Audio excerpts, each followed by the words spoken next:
நீதிமொழிகள் 3வது அதிகாரம் அதனுடைய 5வது வசனத்தையும் 6வது வசனத்தையும் வாசிங்க. நீதிமொழிகள் 3வது அதிகாரம் அதனுடைய 5வது வசனமும் 6வது வசனமும்.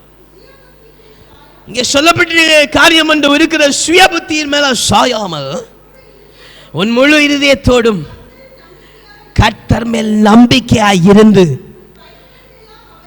உன் வழிகளில் எல்லாம் அவரை நினைத்துக்கொள், அப்பொழுது அவர் பாதைகளை செவ்வையாக்குவார். கரங்களை உயர்த்தி அல்லேலூயா சொல்லுவோமே. இங்கே சொல்லப்பட்டிருக்கிற காரியத்துடைய முக்கியத்துவமான காரியம் சொல்லப்பட்டது போல இயேசு எல்லா வழிகளையும் நினைத்துப்பார். அல்லேலூயா அல்லேலூயா.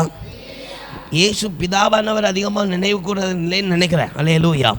ஆனால் பிதாவுடைய சித்தத்தை அவர் நினைவு கூறார். ஆனால் பிதாவை குறித்து எவ்வளோ கரிசனை உள்ளவராக இருக்கிறார் சொல்லி பார்க்கலாம். அல்லேலூயா. அதே போல இயேசுவை நீங்க நினைவு கூறல நம்ம பிரச்சனை, இயேசுடைய அன்பை குறித்து நினைவு கூறுங்க. அல்லேலூயா. அதற்கு எல்லா வழிகளிலும் இயேசுவை நினைத்துக்கொள். அல்லேலூயா அல்லேலூயா. அப்பொழுது அவர் என்ன செய்வார்? 32வது சங்கீதம் 8வது வசனத்தை மறுபடியும் வாசிங்க. நினைவு கூர்ந்தால் அவர் தாமே உங்களுக்கு போதித்து அவர் நீ நடக்க வேண்டிய வழி அவனுக்கு காண்பிப்பார். அவர் நம் மேல அவருடைய கண்ணை வைத்து நம்மளை வழிகாட்டவும் செய்வார். அல்லேலூயா அல்லேலூயா. நமக்கு எல்லாருக்கும் தெரியும் அவர் நம்மளை போதித்து நடத்துவார்.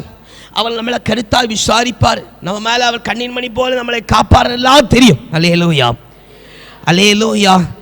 காப்பார் எல்லாம் தெரிஞ்சா ஏன் நம்முடைய வாழ்க்கையில் ஆண்டோடைய வழிநடத்தல் இல்லை? அல்லேலூயா. ஏன் அவருடைய அட்வைஸ், ஏன் அவருடைய வழிநடத்தல் இல்லை? அல்லேலூயா.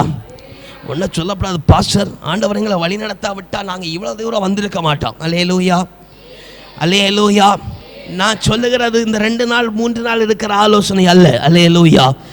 அவர் கொடுக்கிற ஆலோசனை சம்பூர்ணமாக இருக்கும். அல்லேலூயா. அவர் கொடுக்கிற ஆலோசனை நீடித்த நாளாக இருக்கும். அல்லேலூயா. அவர் கொடுக்கிற ஆலோசனை 2 நாள் இருந்துட்டு 3 நாள் கடந்து போனதல்ல. அல்லேலூயா. அவருடைய ஆலோசனை நீடித்த நாளாக இருக்கும். அவருடைய கண் நம்ம மேல எப்பொழுது நோக்கமா இருக்கும். அல்லேலூயா. இப்ப தேவ கோபம் நம்ம மேல முளைக்கப்பட்டிருக்கு சொல்லப்பட்ட காரியம் இங்கே உணர்த்தப்படுது என்று சொன்னா, அல்லேலூயா, தேவனுடைய பார்வை நம்ம மேல இல்லைன்னு அர்த்தம். அல்லேலூயா.